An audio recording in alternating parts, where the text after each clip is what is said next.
Olá, a graça e a paz do Senhor Jesus, tudo bem? Derrubando o espírito do medo.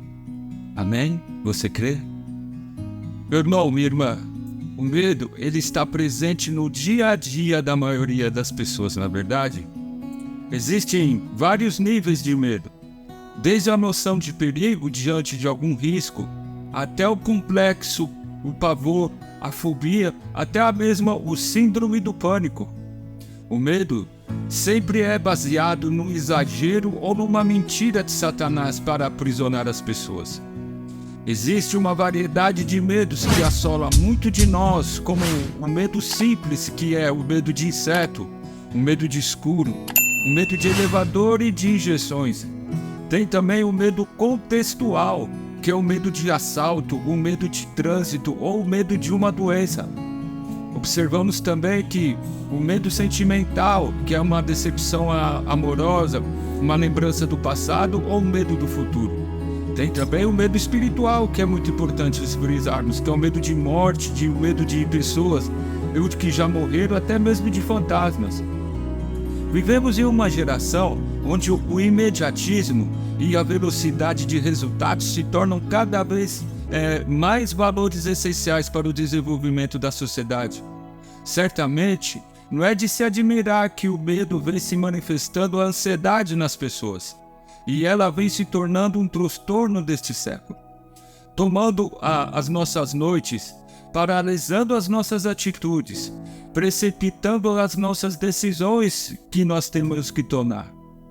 A ansiedade é um parasita, este que, se não for lidado de uma forma apropriada, aos poucos consome a nossa energia e ele vem minando o nosso potencial. Além disso, ela rouba o nosso foco e pode nos roubar de nós o nosso destino. Que perigo! O medo é algo natural a ser vivo, como um senso de sobrevivência, mas não pode dominar a pessoa. O medo ela não pode te dominar. Contudo, não nascemos com medo de coisas que não conhecemos. Como nós vamos ter medo de alguma coisa que a gente não enxerga ou não sabe? Na verdade, o medo muitas vezes é ensinado à criança como uma forma de proteção, na tentativa de dominar o seu comportamento, para ela não fazer coisas erradas, para protegê-la. Mas na verdade, muitas vezes transferimos os nossos medos para a criança e ela fica com esse complexo na sua mente. O medo é um espírito maligno que nós conseguimos vencer somente através da palavra de Deus, confiando totalmente nela, na palavra de Deus e em Jesus Cristo.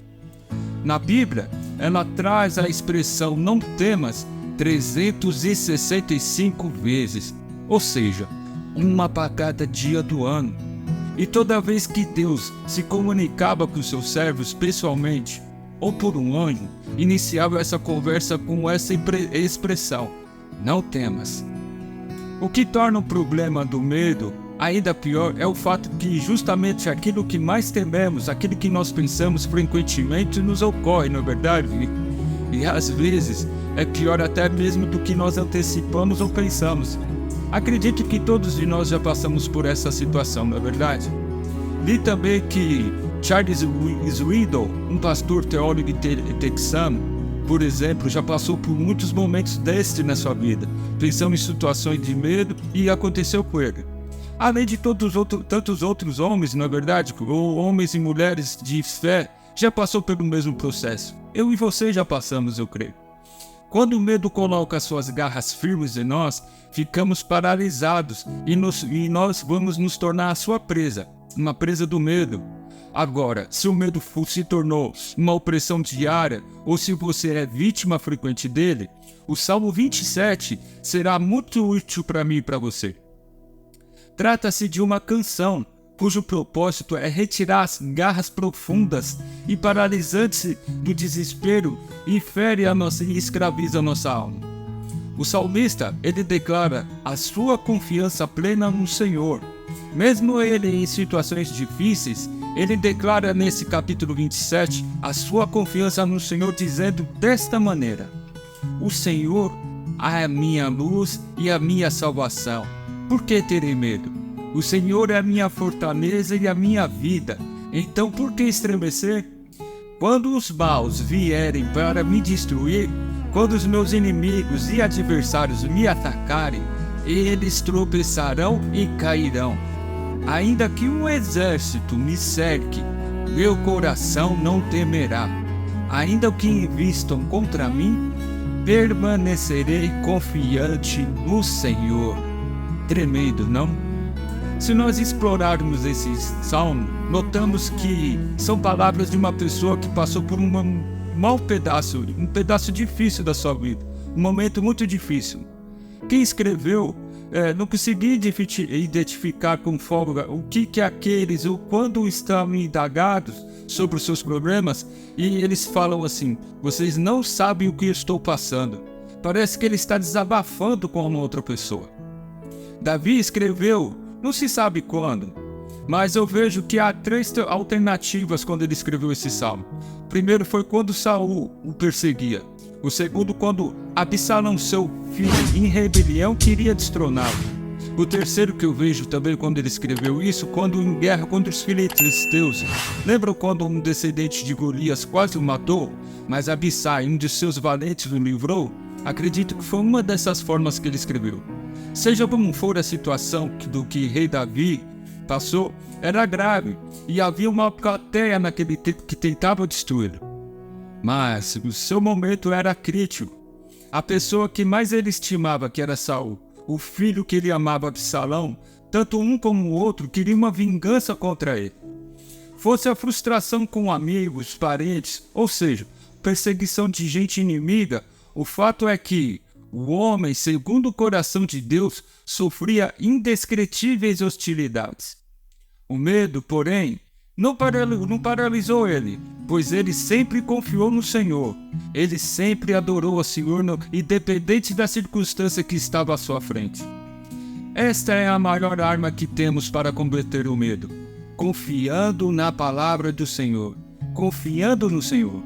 O interessante é que no livro do profeta Isaías, lá no capítulo 41, ele declara dessa maneira para o povo: não temas, porque eu sou contigo. Não tenha medo, porque eu sou teu Deus. Eu te fortaleço e te ajudo, e te sustento com a minha destra fiel. Tremendo, não? Como falei, grandes homens de Deus, como Isaías, basearam toda a sua vida confiando na palavra de Deus, confiando em Deus. O que ecoa em sua mente, não temas, essa palavra não temas, e é por isso que foi vitorioso todas as batalhas que todos esses homens e mulheres de Deus passaram. Não ter medo é uma questão de confiar na palavra de Deus, que promete proteção, segurança, consolo a uma pessoa sozinha. Tende a ter medo facilmente, não é verdade? Mas se estiver bem acompanhada, não teme. Por isso Jesus, no segundo seu evangelho, lá no capítulo 28, ele nos prometeu que eis que estarei convosco todos os dias, até a consumação dos séculos. Meu irmão, a minha irmã, a pergunta que fica é: você tem confiado na palavra de Deus? Meus irmãos, confie nas promessas do Senhor para a sua vida. Busque a face do Senhor em oração. Busque ser cheio do Espírito Santo. O poder do Espírito Santo te protege do medo. O Espírito Santo, ele fortalece teu espírito e acalma tua alma. A tua alma não vai ficar com medo. Você pode vencer o medo. O apóstolo Paulo escreve na sua carta em 2 Timóteo, lá no capítulo 1, que porque Deus não nos tem dado o espírito de covardia, mas de poder, de amor e de moderação. Que tremendo, não? Como é bom a palavra de Deus. Com a palavra em nosso coração, nós conseguimos derrubar o espírito do medo. Aquilo que nos paralisa, Deus faz nos ser livres. Amém? Pense nisso e que Jesus Cristo os ajude. E eu profetizo que, em nome de Jesus Cristo, essa mensagem seja gravada no seu coração e que o medo saia no nome de Jesus e que a vontade de Deus realize na sua vida. Amém? E não se esqueça, orar é conquistar o impossível. Sigam firmes em oração e que Deus os abençoe no amor de Cristo Jesus. Deus abençoe e fique na graça e na paz do Senhor Jesus. E felicidades sempre. E um beijo no seu coração.